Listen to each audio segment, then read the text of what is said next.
waaw ñu xaarandi ko rek. nee na am na ñoo xamante ni xamuñu siège bi pour ñu def mu bàyyi la nga continuer. waaw mooy li ñu doon waxee nañu wax nañu ne loolee dina ci wax taxawaay bi direction générale des aides ndaxte du première fois muy taxawee nii gis nañu décision de justice bi jóge woon ci Ziguinchor muy le juge Sabali réintégré Ousmane Sonko ci liste électorale yi mais taxul Ayib Daffé jël si fiche de parrainage ñëw na ñëwaat ba si la xoloon waa Sénat itam gis nañu kon mel na maître pare na ñu daal di koy déglu. ñu teewlu déclaration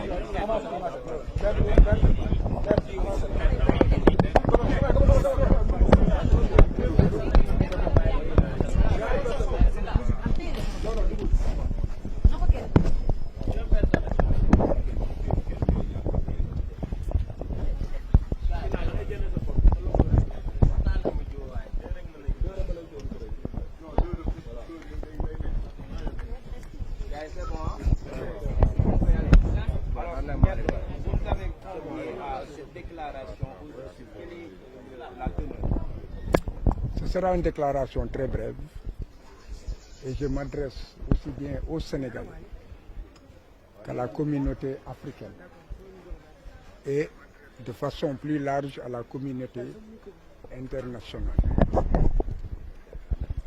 Depuis ce matin, un huissier de justice accompagné du mandataire d'une coalition qui porte la candidature de M. Ousmane Sonko, détenu injustement et arbitrairement dans les geôles de l'État, ont voulu signifier la décision de justice qui a été rendue le 14 décembre dernier.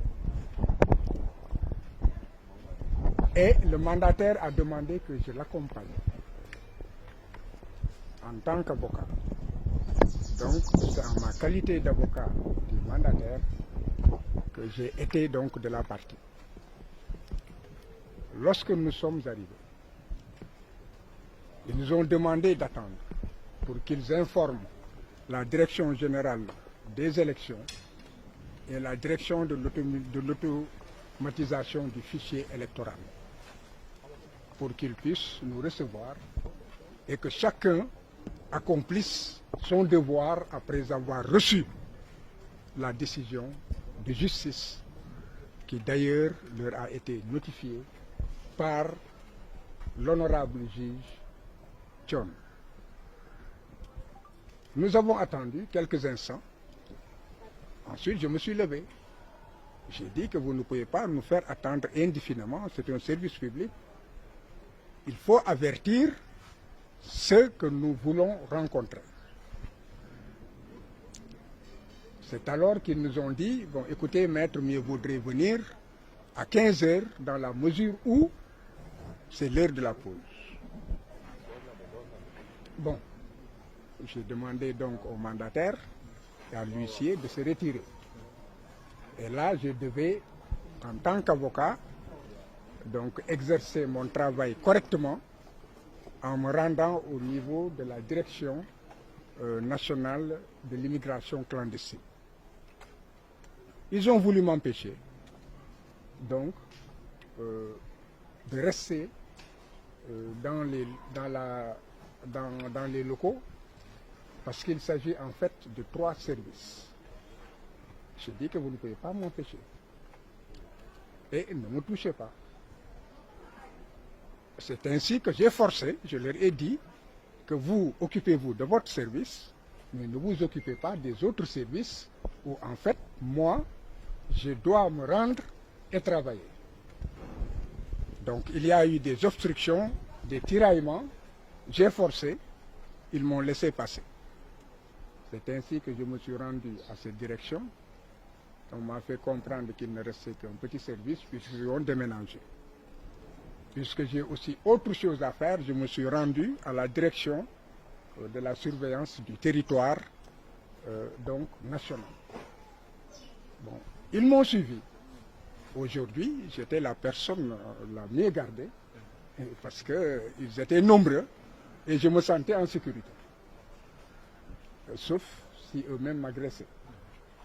Bon, ils m'ont suivi jusqu'à la porte du bureau de l'adjoint au directeur. Je leur ai dit, mais entrez, il ne faut pas attendre, suivez-moi. C'est alors qu'ils se sont retirés et ils nous ont attendus donc dans la cour. À 15 heures, après avoir effectivement fait ce que je devais faire dans ce service, je suis ressorti, il était 15h09. J'ai demandé à l'huissier et au mandataire donc de me suivre pour qu'on aille voir tout ce qu'ils nous avaient dit d'attendre. Arrivés sur les lieux, ils nous ont servi comme quoi donc le directeur n'était pas là, qu'il fallait attendre. Nous avons attendu et à un moment donné, nous avons compris que le directeur pourrait être là-bas. Nous avons essayé donc au moins d'avoir une personnalité qui puisse le remplacer parce qu'un service ne peut pas être vacant. Si la personne qui a la direction du service est absente, il y a bien un adjoint. Ou bien, si l'adjoint n'est pas là, il y a toujours une autre personne qui assure la continuité du service. Donc j'ai demandé à ce qu'on nous permette de rencontrer toute personne qui pourrait en fait nous recevoir. Bon, et là, ils ont dit qu'il fallait attendre. Bon, je devais me rendre dans le cadre de mon travail, puisque je n'accompagnais que le mandataire, n'est-ce pas? Alors j'ai dit au mandataire, bon, vous restez, moi je pars, je reviens dans 1 heure. C'est pourquoi je vais quitter. À mon retour, la situation était la même. Ils m'ont dit que le directeur, le commissaire de police de la Médina leur a dit avec, je ne sais pas, une personne qui serait comptable ou je ne sais quoi dans le service, bon, d'attendre qu'ils allaient être reçus. Mais que seul le mandataire pouvait être reçu. J'ai dit d'accord. Bon, maintenant, il faudrait que je parle à cette personne ou bien que je parle au commissaire de la Médina. Impossible de les avoir. J'ai alerté toutes les autorités du pays qui pouvaient prendre des décisions et leur faire comprendre que c'est un service public. Alors, c'est là que j'ai vu que des citoyens entraient et sortaient, ils nous empêchaient d'entrer. Je leur ai dit, c'est un service public, vous ne pouvez pas m'empêcher d'accéder à ce service. Ils m'ont dit, maître, vous ne pouvez pas entrer. J'ai dit, pourquoi? Ce sont des ordres. Des ordres de qui? Personne ne répond. J'ai alerté toutes les autorités, je leur ai dit, j'entrerai dans ce service en tant qu'avocat et en tant que citoyen. J'entre seul et personne ne m'accompagne, s'il le faut. Ils m'ont dit en tout état de cause, aujourd'hui les ordres c'est que vous ne franchirez pas cette porte. Évidemment, j'ai essayé d'entrer et vous avez pu filmer cela. Et à la limite, ils allaient me brutaliser. Je leur ai dit maintenant, je sais que vous avez reçu des ordres.